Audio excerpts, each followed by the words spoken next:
तो आज जो है कि हम लोग शुरू करेंगे चैप्टर नंबर जो है कि आपका 16 चल रहा है। ठीक है, जल एवं जल की कठोरता है। चैप्टर नंबर जो है आपका 16 है, जल एवं जल की क्या कठोरता। ठीक है, जल एवं जल की कठोरता में हम लोग देखेंगे कि जल क्या है और जल जो है किस किस अवस्थाओं में पाया जाता है। तो यहाँ पर आप लोग देख सकते हैं। ठीक है, देखिए यहाँ पर दे रखा है जल, यानी कि यह जो है हाइड्रोजन का मोनोऑक्साइड होता है। जल जो है हाइड्रोजन का क्या होता है, मोनोऑक्साइड। ठीक है, यानी कि ये क्वेश्चन बन सकता है कि जल जो है हाइड्रोजन का क्या होता है, तो आप याद रखेंगे तो आप बता सकते हैं कि मोनोऑक्साइड होता है। जिसका सूत्र आपको पता है कि जल का जो सूत्र है आपका H2O होता है, ये भी आपको पता है। यह प्राकृतिक में 3 अवस्थाओं में, अर्थात यानी कि देखिए जल जो है प्राकृतिक में 3 अवस्थाओं में पाया जाता है। कौन कौन सा, ठोस अवस्था, द्रव अवस्था और गैस अवस्था। तो इन तीनों के बारे में हम लोग पढ़ेंगे। ठीक है, और इनमें अंतर क्या क्या होता है हम लोग वो भी देखेंगे। पाया जाता है, इसके पाए जाने वाले प्राकृतिक स्रोत में वर्षा का जल, देखिए जो जल होता है ना, ठोस द्रव गैस तीनों अवस्थाओं में जो पाया जाता है, और जो प्राकृतिक जल का जो स्रोत होता है यानी कि जो बारिश का जल होता है उसको शुद्ध जल माना जाता है। बारिश का जो जल होता है उसे क्या माना जाता है, शुद्ध जल। यानी कि यहाँ पर आप देख सकते हैं वर्षा का जो जल है सबसे जो है शुद्ध जल माना जाता है, और समुद्र का जो जल है इसे क्या माना जाता है, अशुद्ध जल। यानी कि आपका क्वेश्चन ये भी बन सकता है कि सबसे शुद्ध जल जो है किसको माना जाता है, यानी कि शुद्ध जल जो है किसको माना जाता है, यानी कि वर्षा का जल क्या होता है, शुद्ध शुद्ध जल। शुद्ध जल क्या होता है, वर्षा का जल होता है। और जो अशुद्ध जल होता है वह जो है आपका समुद्र जल आपका होता है, अशुद्ध जल। यहाँ पर समुद्र की बात हो रही है। ठीक है, बर्फ जल की ठोस अवस्था है। आप देखे होंगे कि जो बर्फ होता है जल को जमा करके बनाया जाता है, यानी कि बर्फ जल से ही क्या बनाया जाता है, बर्फ बनाया जाता है।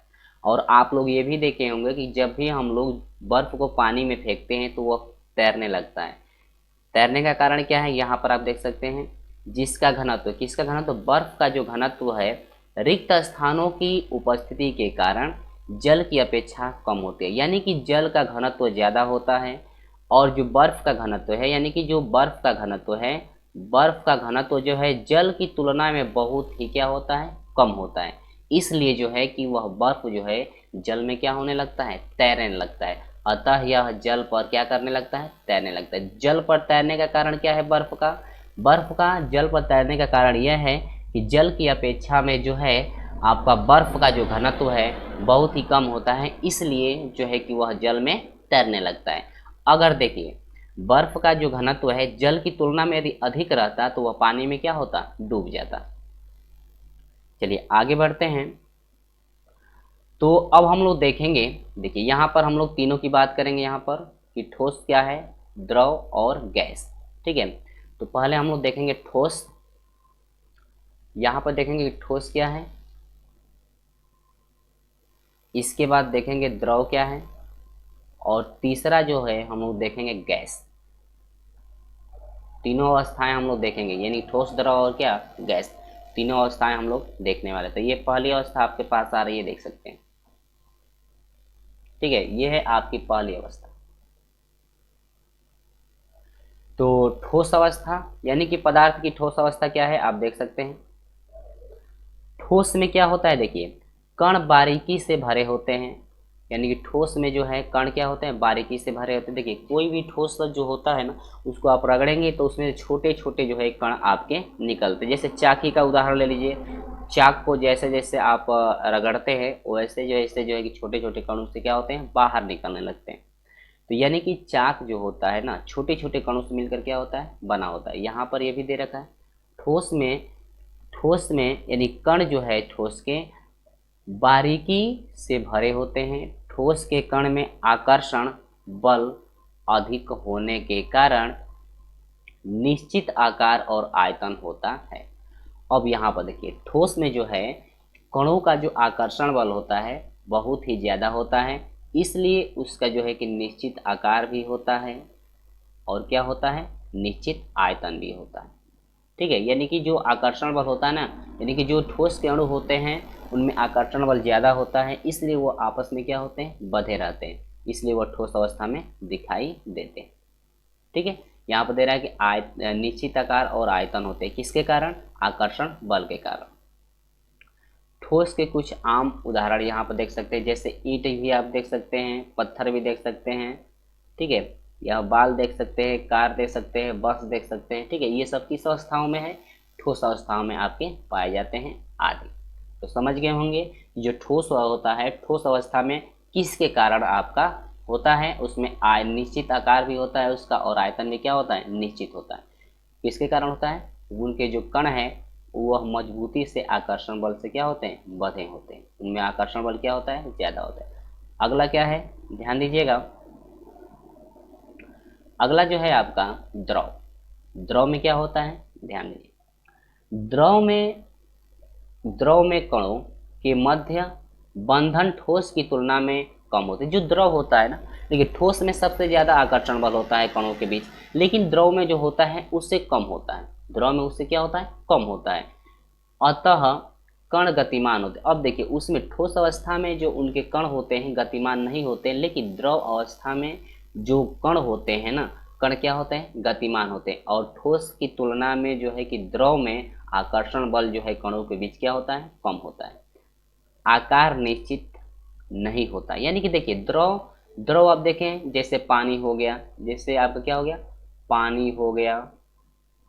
ठीक है, पानी हो गया, तेल हो गया, यानी कि ये जो है देखिए, जैसे तेल हो गया, पानी हो गया। जैसे पानी को क्या करेंगे, पानी को यदि जिस बर्तन में डालेंगे वह उसका रूप धारण कर लेता है। ठीक है, लेकिन देखिए पानी का जो आकार देखिए, 1 लीटर जो आप पानी लिए हैं ना, 1 लीटर जो है आप पानी यदि लिए हैं तो वह 1 लीटर रहेगा, लेकिन अंतर क्या होता है उसमें कि जिस बर्तन में आप उसको डालेंगे वह उस रूप का जो है कि आकार धारण कर लेता है। यानी बॉटल में डालेंगे तो बॉटल जैसा हो जाएगा, लोटे में डालेंगे तो लोटे जैसा हो जाएगा, यदि बाल्टी में डालेंगे तो बाल्टी जैसा वो आकार धारण कर लेता है। यानी देखिए उसका निश्चित आकार नहीं होता है, उसका निश्चित आकार नहीं होता, क्योंकि जिस बर्तन में डालेंगे हम लोग उस बर्तन का जो है रूप वह धारण कर लेता है। मतलब इसे जिस आकार में ढाल दो उसी आकार में ढल जाता है, अभी बताए ना।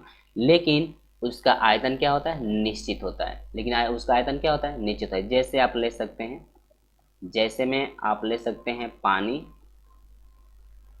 ठीक है, पानी, इसके बाद दूध भी ले सकते हैं, पानी, दूध, और तेल भी हो सकता है। ठीक है, सरसों का तेल वो भी हो सकता है, यानी कि आदि आप ऐसे ले सकते हैं। ठीक है, यानी कि जैसे में पानी हो गया, दूध हो गया, और क्या हो गया, तेल हो गया। तो आपको पता होना चाहिए कि द्रव के अणुओं का जो आकर्षण बल होता है किससे जो है कि तुलना में कम होता है। तो आपको पता होगा ठोस की तुलना में क्या होता है, कम होता है। तो ये चीज़ समझ गए आप। आगे बढ़ते हैं इसी के साथ। अब आते हैं गैस। देखिए गैस, गैस के जो कणों के बीच आकर्षण बल होता है, गैस के अणुओं के बीच जो आकर्षण बल होता है बहुत ही कम होता है। देखिए यहाँ पर देख सकते हैं, गैस में कणों के मध्य बंधन ठोस और द्रव की तुलना में कम होती है। देखिए दोनों की तुलना में अब कम हो जाती है, ठोस के भी तुलना में कम हो जाती है और द्रव की भी तुलना में क्या होती है, कम होने लगती है। अब यहाँ पर जब दोनों की तुलना में जब कम हो जाता है, अतः कण बहुत ही क्या होते हैं, गतिमान। आज जब कोई भी कण ज़्यादा गतिमान होगा तो इधर से उधर भागना क्या हो जाएगा, शुरू हो जाएगा। इनका न तो निश्चित आकार होता है और न तो निश्चित क्या होता है, आयतन होता है। तो गैस जैसे आप ले सकते हैं, जैसे एलपीजी। ठीक है, गैस एलपीजी, देखिए गैस देखे हैं ना, देखिए उनके जो कण होते हैं ना, उनके क्या होते हैं, कण कण जो होते हैं ना, उनके जो कण हैं, उनके कण जो है बहुत ही गतिमान होते हैं। यानी कि इधर से उधर क्या होने लगते हैं, वह भागने लगते हैं। आज जब ज़्यादा कोई भी कण गतिमान होगा तो ना तो उसका आयतन निश्चित होगा और ना ही उसका आकार निश्चित होगा। इसीलिए यहाँ पर कह रहा है गैस के कणों के मध्य बंधन जो होता है ठोस और द्रव की तुलना में बहुत ही कम होता है। बहुत कण जो है बहुत गतिमान होते हैं, यानी कि जो उनकी तुलना में जो आकर्षण बल होता है कम होता है, इसीलिए जो कण होते हैं ना बहुत ज़्यादा क्या होते हैं, गतिमान। और जब कोई भी कण ज़्यादा गतिमान होगा तो वह उड़ना शुरू कर देगा, ठीक है। जिससे आकार और निश्चित आयतन होता है, यानी कि न तो उसका आकार जो है कि निश्चित होता है और ना ही उसका आयतन। इसीलिए जो गैस आप लोग देखेंगे, इसको यदि खोल कर रख दिया जाए तो वह धीरे धीरे क्या होने लगता है, उड़ना शुरू हो जाता है। जैसे आप पेट्रोल भी देख सकते हैं, पेट्रोल को भी यदि थोड़ा हवा में रख दिया जाए तो वह जो है कि उड़ना शुरू कर देता है। लेकिन सबसे ज़्यादा आप गैसे का जो है कि उदाहरण ले सकते हैं, एलपीजी जो गैस होता है उसका उदाहरण, ठीक है। ये क्योंकि जो पेट्रोल होता है वह थोड़ा धीरे धीरे आपका जो है कि उड़ता है। अब यहाँ पर हम देख सकते हैं, जैसे भाप भी ले सकते हैं। अब यहाँ पर देखिए, कोई भी पदार्थ जो है कणों से मिलकर बना होता है। कोई भी पदार्थ किससे मिलकर बना होता है, कणों से, यानी ठोस द्रव गैस। आपको पता है ना कि कण कितने होते हैं, 3, ठोस द्रव गैस। कोई भी पदार्थ 3 अवस्थाओं में पाया जाता है। कोई भी पदार्थ होगा जो 3 अवस्थाओं में पाया जाता है, ठोस, द्रव और क्या, गैस। तीनों अवस्थाओं में क्या होता है, पाया जाता है। यानी कोई भी पदार्थ जो होता है छोटे छोटे कणों से मिलकर बना होता है, ठीक है। और कोई भी पदार्थ 3 अवस्थाओं में होता है। देखिए, कोई भी पदार्थ जो होता है कोई भी पदार्थ जो होता है छोटे छोटे कणों से मिलकर बना होता है।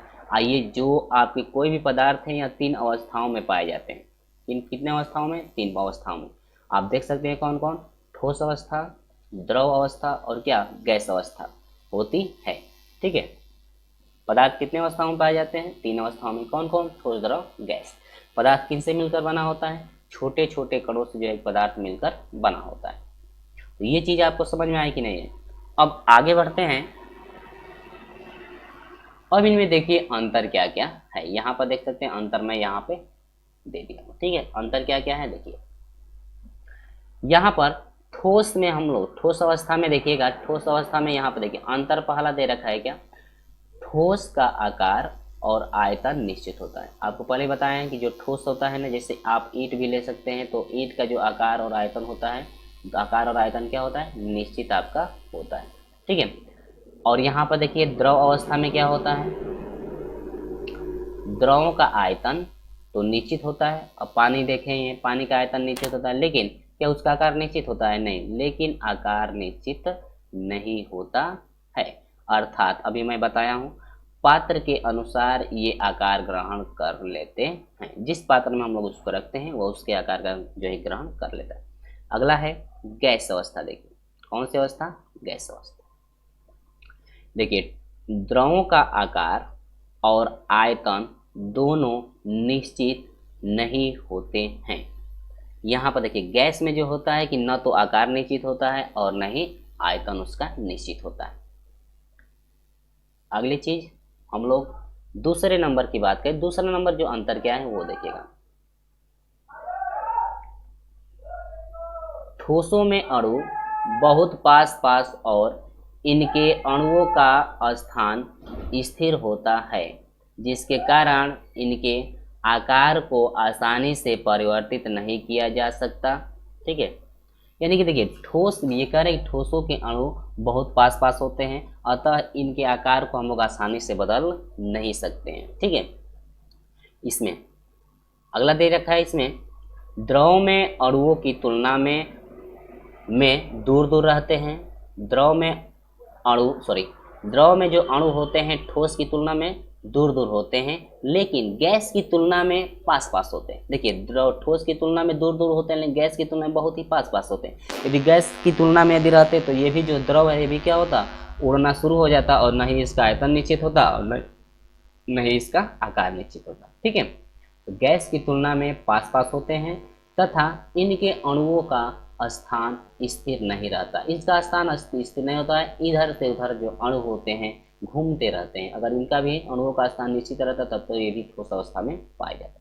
गैस की बात करें, गैस के अणु दूर दूर स्थिर रहते हैं, दूर दूर स्थिर रहते हैं, और अणुओं का स्थान स्थिर नहीं रहता है। यानी कि अणुओं का जो स्थान जो है स्थिर नहीं रहता है, यह इधर से उधर क्या होते हैं, घूमते रहते हैं। अगला तीसरा है अंतर, ठोस के अणुओं की गतिज ऊर्जा न्यूनतम होती है, यानी कि ठोस में जो अणुओं की गतिज ऊर्जा होती है बहुत ही जो है कि क्या होती है, कम होती है। ठीक है, ठोस में अणुओं की गतिज ऊर्जा कितनी होती है, बहुत ही न्यूनतम होती है, आपको याद रखिए। द्रव में अणुओं की गतिज ऊर्जा जो है कुछ अधिक होती है। देखिए, ठोस की तुलना में द्रव में अणुओं की गतिज ऊर्जा थोड़ा अधिक होती है, अर्थात ठोस के अणुओं की तुलना में, ठोस के अणुओं की तुलना में अधिक होती है, लेकिन गैस की तुलना में कम होती है। ठीक है, अब देखिए इसमें जो द्रव में होता है ना, यानी कि गतिज ऊर्जा ठोस से थोड़ा अधिक, गतिज ऊर्जा ठोस से थोड़ा क्या होती है, अधिक, यानी गतिज ऊर्जा जो है ठोस से थोड़ा अधिक। यहाँ पर मैं ग्रेटर देन कर दिया हूँ, यानी कि गतिज ऊर्जा बड़ी होती है, ठीक है, यानी कि अधिक होती है, ऐसे समझ लीजिएगा। लेकिन गैस में जो होता है ना, गैस अणुओं की गतिज ऊर्जा मान में सबसे अधिक होता है, इसीलिए आवारे जैसा वो उड़ना शुरू कर देते हैं। गैस को देखें ना, तुरंत ही खोलेंगे तो वह उड़ना क्या हो जाता है, शुरू हो जाता है। यानी कि गैस में जो अणुओं की गतिज ऊर्जा होती है सबसे अधिक होती है। तो दोस्तों ये अंतर आपको समझ में आ गया होगा। चलिए आगे हम लोग बढ़ते हैं। अब जल का संगठन क्या है, यहाँ पे देख सकते हैं संगठन। ठीक है, जल का क्या संगठन, तो जल का संगठन क्या है, देखिए जल में आयतन के विचार से, ठीक है, हाइड्रोजन तथा ऑक्सीजन में दो संबंध है, एक का अनुपात होता है। यानी कि आप लोग देखे होंगे H2O, आपका H2O होता है जल का सूत्र। यहाँ पर हाइड्रोजन के दो अणु है, ठीक है, अनुपात है, ऑक्सीजन कितना अणु है, एक अणु। यानी कि ये कह रहा है कि आयतन के यदि अनुपात विचार में हाइड्रोजन तथा ऑक्सीजन में जो है दो संबंध एक का अनुपात होता है। अगर यही हम लोग H2O में जो है यहाँ पर भारों की बात करें तो हाइड्रोजन का क्रमांक एक होता है, यानी कि एक भार होता है, और जो ऑक्सीजन होता है उसका क्या होता है, 8 होता है। भार की तुलना में देखेंगे तो ऑक्सीजन 8 होता है और हाइड्रोजन 1 होता है और ऑक्सीजन क्या होता है, 8 होता है, यानी एक संबंध 8। यहाँ पर आप देख सकते हैं जल में जो है आयतन के विचार में हाइड्रोजन तथा ऑक्सीजन में दो संबंध एक का अनुपात तथा भार के अनुसार यदि देखा जाए तो एक संबंध 8 का जो है कि अनुपात आपका होता है। यहाँ पर देख सकते हैं, हमेशा याद रखिएगा कि भार के अनुसार जो है H2O में अनुपात कितना होता है, और जो है यहाँ पर आयतन में, यानी कि आयतन में जो है आयतन के विचार में जो है हाइड्रोजन तथा ऑक्सीजन का अनुपात कितना होता है, यानी कि दो संबंध एक और यहाँ पर एक संबंध 8। ये है जल का क्या संगठन। अगला हम लोग बात करते हैं, यहाँ पर लास्ट टॉपिक यहाँ पर है, इस वीडियो का लास्ट टॉपिक है। इसके बाद अगले वीडियो में अगला टॉपिक हम लोग देखेंगे। यहाँ पर देखेंगे जल की संरचना सूत्र आपकी इस टाइप की होती है। ये संरचना सूत्र आप लोग याद रखिए किस तरह से बना हुआ है संरचना सूत्र H2O का। और यहाँ पर कोणीय संरचना, यानी कोण कितने का बनता है, 104 डिग्री 3 मिनट का कोण बनता है। जल का कोणीय संरचना कितनी होती है, 104 डिग्री 3 मिनट का आपका होता है, याद रखिएगा। यहाँ पर देखिए एकाकी युग्म क्या मतलब क्या होता है, यानी H2O आप देखें, H2O आप लोग सुने होंगे। यहाँ पर क्या होता है कि ऑक्सीजन, ठीक है, ऑक्सीजन के बाहरी कक्ष में कितने इलेक्ट्रॉन होते हैं आपको पता है, 6 इलेक्ट्रॉन होते हैं ना, 2 2 4 और 2 6। ये जो है यहाँ से जो है हाइड्रोजन जो है ये इसके साथ जुड़ा हुआ है, लेकिन हाइड्रोजन के बाहरी कक्ष में कितने इलेक्ट्रॉन होते हैं, 1 इलेक्ट्रॉन। तो यहाँ पर ये क्या करता है, हम लोग को हाइड्रोजन के बाहरी कक्ष में 2 इलेक्ट्रॉन चाहिए और ऑक्सीजन के बाहरी कक्ष में कितने इलेक्ट्रॉन चाहिए, 8 इलेक्ट्रॉन चाहिए। यहाँ पर एकाकी युग्म कैसे बन रहा है ध्यान दीजिएगा। तो ये हाइड्रोजन क्या करता है, कि हाइड्रोजन ये क्या करता है कि ऑक्सीजन से जो है कि साझा करता है 2 इलेक्ट्रॉनों का, और 2 इलेक्ट्रॉनों का साझा करने के बाद हाइड्रोजन का भी जो है कि 2 इलेक्ट्रॉन पूर्ण हो जाता है, इस हाइड्रोजन का भी 2 इलेक्ट्रॉन पूर्ण हो जाता है, 1 2 इसका हाइड्रोजन का, इस हाइड्रोजन का 2 पूरा हो गया, और 1 2 इस हाइड्रोजन का 2 पूरा हो गया। और ऑक्सीजन की बात करते हैं हम लोग, 8 चाहिए तो देखते हैं 8 पूरा होता है कि 2 2 4 दो 6 और 2 8, ऑक्सीजन का भी क्या हो गया, पूर्ण हो गया। तो यहाँ पर एकागी उग्म का क्या हो रहा है, साझा, यानी एक एक इलेक्ट्रॉनों का क्या हो जा रहा है, साझेदारी हो रही है। देखिए हाइड्रोजन ऐसा एक तत्व होता है जो इलेक्ट्रॉन को ग्रहण भी कर सकता है, इलेक्ट्रॉन को दे भी सकता है, इलेक्ट्रॉन को साझा भी कर सकता है। ठीक है, हाइड्रोजन ही लेन देन कर सकता है। यही एक ऐसे जो है कि तत्व है, ये अपना इलेक्ट्रॉन त्याग भी सकता है, किसी से ले भी सकता है, ये अकेले ऐसा तत्व है। तो ये चीज़ आपको अच्छी तरह समझ में आ गई है। तो इस वीडियो का बस इतना ही जो है, इस वीडियो में इतना ही हम लोग पढ़ेंगे। इसके बाद अगले वीडियो में हम लोग देखेंगे कि जल की कठोरता जो है क्या होती है, मृदु जल क्या होता है, जो है कि सब कुछ जो है कि अगले वीडियो में हम लोग देखेंगे। तो अगले वीडियो में हम लोग पढ़ेंगे कि जो है कि मृदु जल तथा कठोर जल क्या है, हम लोग अगले वीडियो में पढ़ेंगे मृदुल जल। ठीक है, मृदुल जल पढ़ेंगे और जो है तथा कठोर जल। ठीक है, तो ये वीडियो आपको ज़्यादा पसंद आई होगी तो इस वीडियो को लाइक शेयर अपने दोस्तों में जरूर कीजिएगा। हमारे साथ नहीं जुड़े हैं तो चैनल को सब्सक्राइब करके हमारे साथ कीजिए। चलिए दोस्तों, मिलते हैं आपसे अगले वीडियो, तब तक के लिए बाय बाय, जय हिंद, वंदे मातरम।